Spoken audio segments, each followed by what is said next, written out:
You're listening to the Staffa Corner Podcast, a Staffa-tarian look at entertainment and life with your host, Greg Staffa.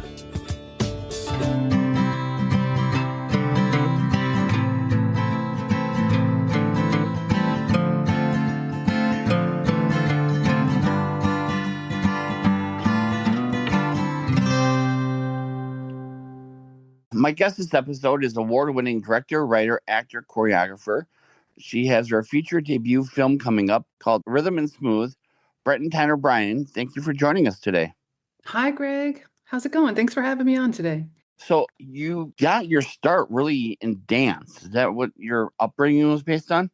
Yeah, absolutely. I played a lot of sports as a kid, but I was in dance classes like by age 4 and begging for serious like dance instruction, and then sort of got it by age 8. So I grew up in the ballet world, classically trained, and I grew up performing in like opera houses since I was very young, and just got to experience like the lavishness of that world and full symphonies, full 3-act ballets. But my dad was taking me to theater, I would say, from like a very young age as well.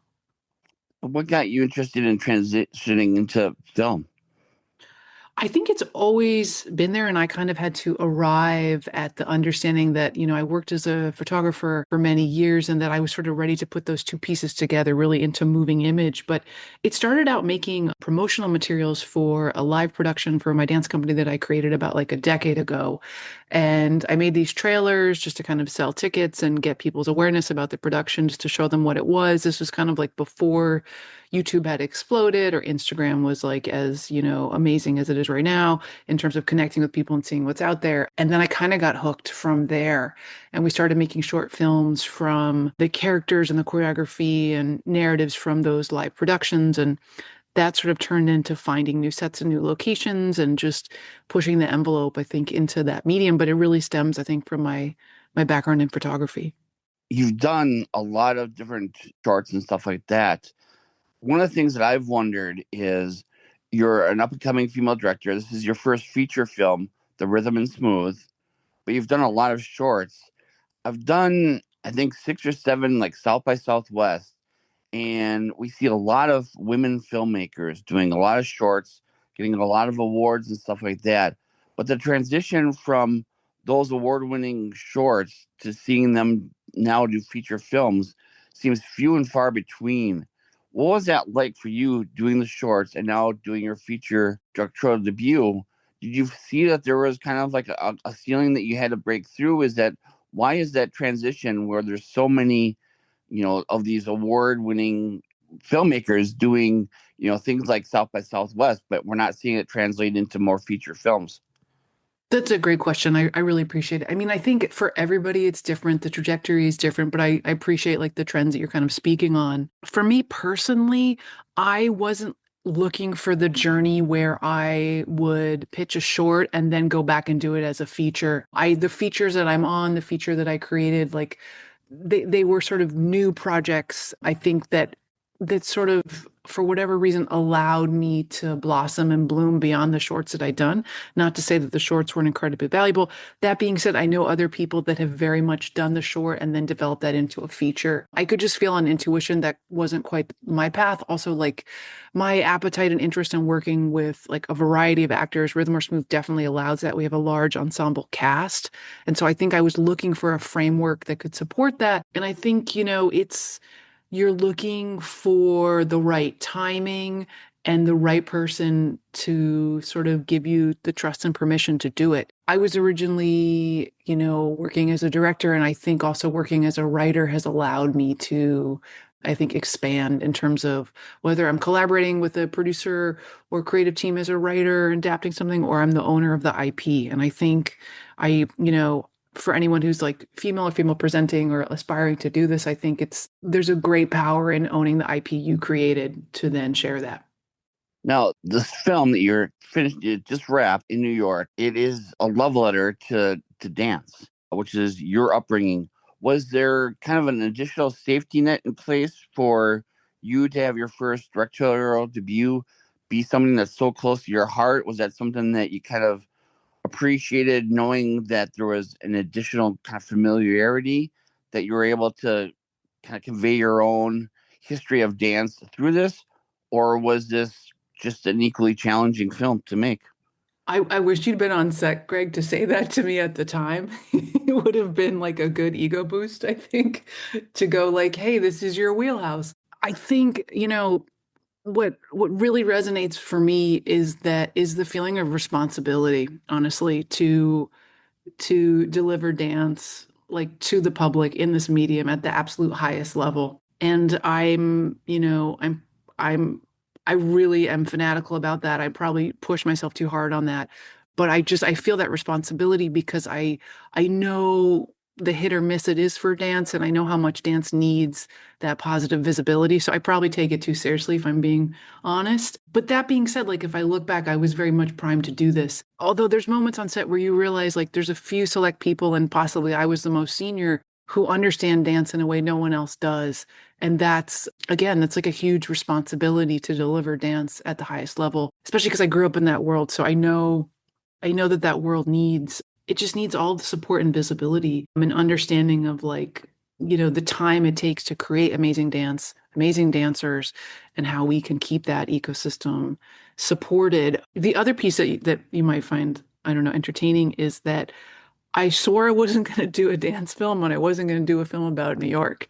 And then that's, what I sort of ended up getting hired to do. But that being said, like it's a huge blessing and it's definitely a project that was well suited for me. I'd also done a short previously that I didn't write, but that I directed for a team that's also about ballroom dance. And so I think, the universe kind of keeps speaking at me in terms of like what the best use of my talents are. But again, like that responsibility, like it's kind of heavy for me. I feel it. And it's like a love affair, it's like you only get upset about the things you really care about. And so that one, I feel deeply to sort of carry dance to its highest with this project.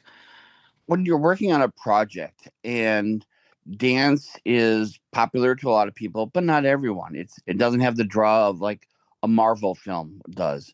When you're creating a film like that, do you think about how do I make this film more approachable to other audiences? How do I draw in people to something that's passionate to me? Because this is a love letter to, almost in some way, it's a love letter to yourself because you appreciate this. It's like making a meal. You're not going to cook a meal that you don't enjoy. You're going to cook a meal that you love. And so when you're cooking this, does the idea of like, how do I get other people to discover my love? Or do you just say, this is something for the people that love dance, they're going to love this. And that's the love letter that I'm making this to.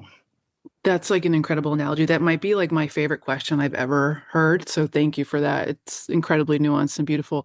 I mean, I'm definitely, I love that you equate it with like you're going to make something you want to eat, you want to share, you want to celebrate. I do think that is like the compass for everybody is like make the thing that you love and the universe will hear that and feel that. But 100% that's been on my mind from the get-go. And I feel that with like the responsibility of dance is like, if you look at it in like the history of dance and culture, it's completely universal. It's a mode of communication. It's a way to entertain one another. It's a way to sort of like be connected with other people. It's such a core value that it's strange to me that it's sort of divorced from that in many ways right now in our culture and our society. And then yet, of course, I've somehow had the privilege and opportunity to be in that world at a very high level, very technical level, and just be exposed to training for people that aren't here anymore. But I sort of circle back to say, yeah, I want it to be a film that everybody can watch and see themselves in, and that's what I intended to make. And I really think comedy and the New York sort of list of characters in it is the currency to share that with everyone else. So that's like 100% been on my mind from the get-go is to me, this is not a dance film. This is not for just the dance community. This needs to be for anybody. And I think the film like Mighty Ducks always has come to mind when making this. Like you could think it's niche. It's a certain group of people, a certain time period of the 90s. It's hockey. But that film has such a feel-good aesthetic to it that so many people enjoyed. So that was always something that was sort of on my mind is like, what is the mechanism of that film that makes people want to watch it? And I think it's the humor, and you're watching like the underdog win, and you're watching people from different age groups and different walks of life be a part of that ecosystem. So again, thanks. It's such an amazing question. Yeah, it's 100% on my mind, like that I'm not trying to do something that's niche. I'm actually trying to do something that's comedic and universal. And I appreciate the Mighty Ducks shout out filmed here in Minnesota. So That's one of our beloved little movies that we cling to here in Minnesota. Now, you have an extensive history with dance. I'm sure, despite your knowledge, there had to be a lot of research going into rhythm and smooth. Was there anything that you discovered about dance or about the history of dance that surprised even you while filming this? Oh, I actually have chills when you ask me this question. And thank you again. It's just such a heartfelt question. I'm like reminded how lucky I am to be a dancer. It's a career with lots of great highs and lots of physical pain that we don't always like talk about or we're not really in touch with. We're sort of used to it in many ways. And being on set, directing this film, I cast this film completely from end to end. I wrote it for many of my favorite actors and luckily they said yes. There's incredible world champions. We have like 8 different couples that are world champions that are in this film, along with other people that are, that are legends from the ballroom dance community. And in those moments on set, we are completely synced up because we're dancers and we speak the same language and not a single word has been uttered. So there's this speed and this joy that's in our training that's not a verbal expression, and it allows for so much joy. And you realize like it's a lifetime built on studying the energy of a room, which is really what we're trained to do as dancers, is to understand the energy. And it's a shorthand. It's a shorthand. And, I've been on many sets where I'm not with dancers. And then when you get to have that moment, you're like, oh, I get to hang out at home for just a moment and they get to be at home. And that's what's great about dance is like whether you're in a studio or stage or on the street, with other dancers, you feel that vibration and that recognition of one another. And there's a, there's a family feeling in it, regardless of like age or wherever you've been. It's kind of like musicians who show up and can just jam. Dancers have that connectivity too. Now, you're an award-winning director, writer, actor, choreographer, but this is your first feature film. Was this transition a relatively smooth one? Was there a huge learning curve? Was there like, why didn't I just make this a short? What am I doing? What was your approach? And at what point was there a realization like, this is something I can do? Again, just like such an amazing question. Thank you. I mean, I've been hungry to do features for a while. And, through pandemic, I've been on projects that were stalled or didn't go. So I felt very much ready to direct in the feature and episodic space for a long time. It's it's an artistic meal and volume that I very much need. And I like the vision and vista required to see it through. And I also like the amount of people it feeds artistically. I love working with a large ensemble cast and team. I can't get enough of that volume. There's scenes in this film that have like 100 people in them. And you realize, like, having grown up in theater and the ballet world, where you're in these spaces with large groups of people, whether it's symphony or crew or dancers and musicians, like, I'm very comfortable with that sort of volume of a level of team. That being said, I also love to work with a lean team because you can really cherry pick who you're working with and work quickly. But before this film went, I was attached to like a number of other features as well. And I think it was just a matter of like what was going to go first, in terms of season and funding and location in the world. But I sort of made a commitment to really focus on features and episodic as a director and writer. It's just sort of like a home base. It's extremely satisfying for me. And you mentioned episodic. Right now, you're currently developing a television series, I Dream of Hazel. Can you tell us a little bit about that? Sure. I love Hazel. She's, actually a riff on a character that I used to play in a cabaret show that I created downtown on Houston Street. So it's funny that she kind of has lived from this live experience and into this television show I created. But she is specifically about a psychic detective that travels through time solving crimes in New York City. It's a sci-fi thriller episodic series. It's also being adapted into 5 novels as well as 5 seasons. And it's a much darker series, and I think it sort of speaks to my time beginning writing it in pandemic. And again, there's lots of New York elements about it, even though it traverses many other time periods and countries and cultures.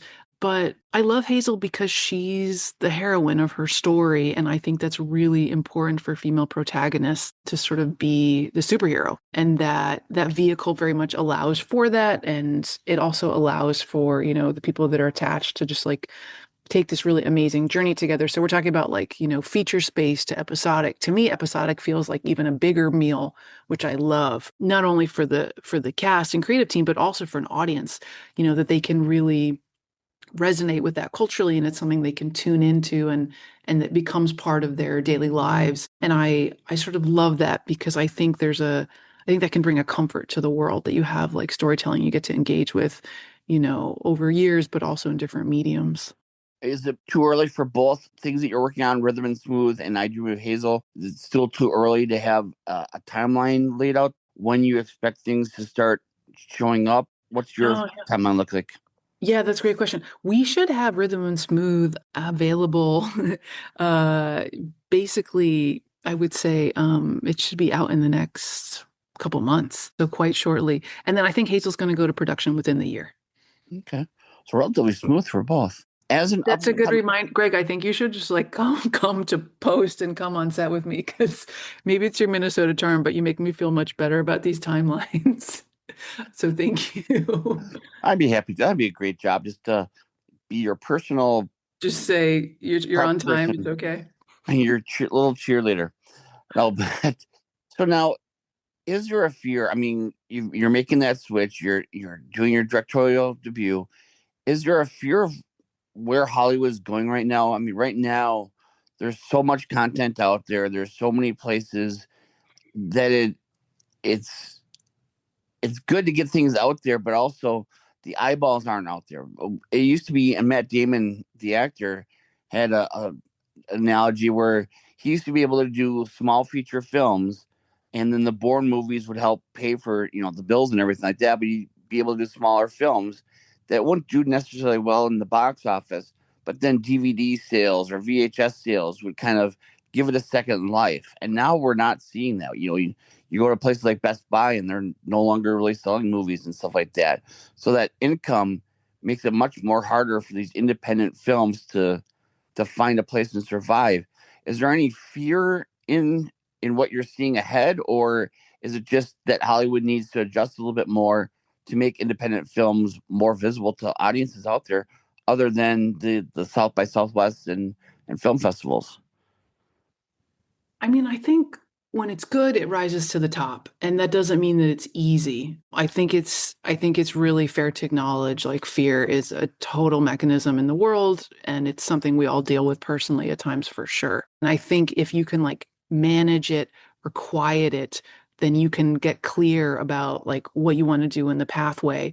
And it doesn't mean you're going to be right necessarily, but I think my experience is I make particularly very signature, singular things that stand out that people are interested in. And, people weren't always interested in working with me because of that. But I think as a writer and a director and was becoming a creative producer, that's actually a huge asset. So I think the best thing you can do is make the thing you love, and it will find its audience. But I also think when you're taking the time to craft something that's not like anything else, my experience is that's what's going to stand out this time. And I also think, audience is such a good compass. Like they can feel what's good and they're really hungry for it at this point. So I think the question is just making it accessible. I champion using multiple mediums to share what you're doing. Doesn't mean you have to have the whole product or project out there, but I think like letting people know what you're doing and seeing bits of it. I've seen really successful marketing. And yeah, I just think like it's sort of luck as well, like getting lucky with the right team. But I also think it's choosing the right team. There's a lot of people that have approached me on certain projects, and you start to understand that like you need certain pieces in place. And I'm not talking financial. There's sort of energetic pieces that need to be in place for things to go forward, regardless of the medium you're working with, and sort of listening to having like the faith and self-confidence to listen to that piece, because I feel like the fear will just break kind of everything. And yes, I do think the ecosystem is changing for sure, but I also think like if you make something great, people are going to go find it. They're going to want it. There's a couple projects out right now that I think have done a great job of sharing like what they are, and then inviting people to go participate in that ecosystem, whether it's watching the show or going to like a musical version of it. So that's very much sort of been my response, like to the mechanism you were talking about for Damon, is like to share the IP on different platforms, because then you're generating like audience from multiple ecosystems that then might participate in all of them. Now, you mentioned finances and stuff like that. Other than the two things that you're working on now, Rhythm and Smooth and I Dream of Hazel, which both sound like they're very close to your heart and personal, if Steven Spielberg was to say, I liked your work, I've seen some of your stuff, I want to give you Steven Spielberg money to create, other than I Dream of Hazel and Rhythm and Smooth, I want to give you that Steven Spielberg money to create your next project or work with you, what would be a topic that you'd love to explore?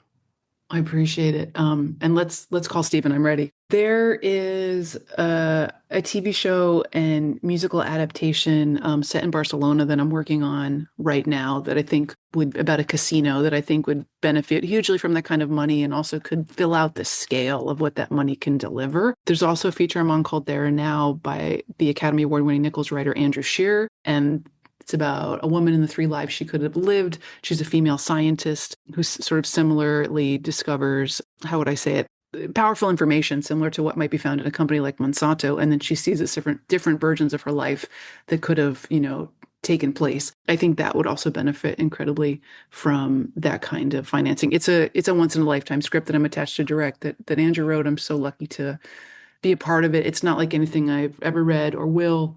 It's an incredible project. So there's many, but those two come to mind for sure. I'm also, I'm open to people going, hey, come try this thing that, you haven't done yet. I'm very open to that. I kind of feel like there's superhero movies in my future, having lived in New York City for over a decade, and just like the way I think and feel about the city and the possibilities like above the skyline here. Now, not to stroke your ego even more, but you've done several short films. Did that make you a better director for Rhythm and Smooth, given that short films often have to deal with limited, finances? You can't have 100 extras in a scene, so you have to make it look like there's 100 extras in a scene. Did the limitations that short films kind of in places on directors and writers, did that help with becoming a feature director because you're able to see perspectives that, I don't want to say cheapen what you're doing, but kind of cut corners and make things more visually in tune? Yeah, I mean, again, it's an amazing observation and question. I would say 100%. The mix of it too is like I made most of those films in New York City. I've made some of them for like zero money. People have sort of asked me like, what's the budget? And like the budget is, sweat and ingenuity. And, that's how I came up as a New York dancer too, as well, like creating shows. Like we had no budget. I had to learn how to do press and do wardrobe and do costumes and make something that I really liked and was signature without having those budgets. So I think, yes, directing those shorts was hugely beneficial to preparing to how to manage budget because budget is completely completely affects creative. I don't know how anybody would divorce the two. Like you want to make the most beautiful thing you can make so that completely aligns with where you can save and where you need to spend. I think New York also very much pushed me to do that. And I just think like the more you do it, the better you get at it. So I think, directing as many shorts or whatever medium you're working in, I think that's a wonderful experience. And you also kind of see like, okay, what can we make if we had, a larger budget? What would be the jump? How would we approach this? Cast is really important to me. Camera is everything. And without post, you don't have a movie. So I think that's heavily where I like to focus. And like you said, just being scrappy too, like how are we going to, how can I find, what I need instead of building it in terms of sets or locations or, New York is ripe with talent across the board. So I think that's also, that energy is contagious. And it builds like a camaraderie of people that want to make like the best thing we can make. So yeah, I think, 100% that it's completely built me into the filmmaker I am and the director I am. Now, wrapping things up, and again, I appreciate you coming on. Rhythm and Smooth, look for that to come out hopefully in the next few months. And I Dream of Hazel, which is going to be a television series. But wrapping things up, we always address directors and people like you. We say, you're an award-winning director, writer, actor. But when you get up in the morning and you go into the bathroom, splash a little water on your face, who is it that you see? I mean, I think it's like the superhero waking up and there's like a child in there because I need that childlike. I'm not a morning person, so I need that childlike energy to dream beyond that morning moment. And I think that's also like inherent to being a performer. It's like there's a process of getting over yourself and getting out the door and doing the thing that you love to do that's not you at all, that also is completely you, whatever role you're playing.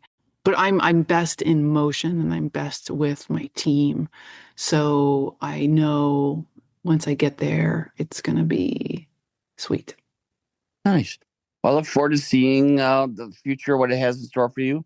Again, Rhythm and Smooth and I Dream of Hazel are your two upcoming projects that people can look forward to. But Breton Tyner Bryan, thank you so much for coming on, and let's see what the future has. Thank you, Greg. It was such a pleasure chatting with you. Appreciate you having me on today. The questions are amazing. Thank you so much. Thank you.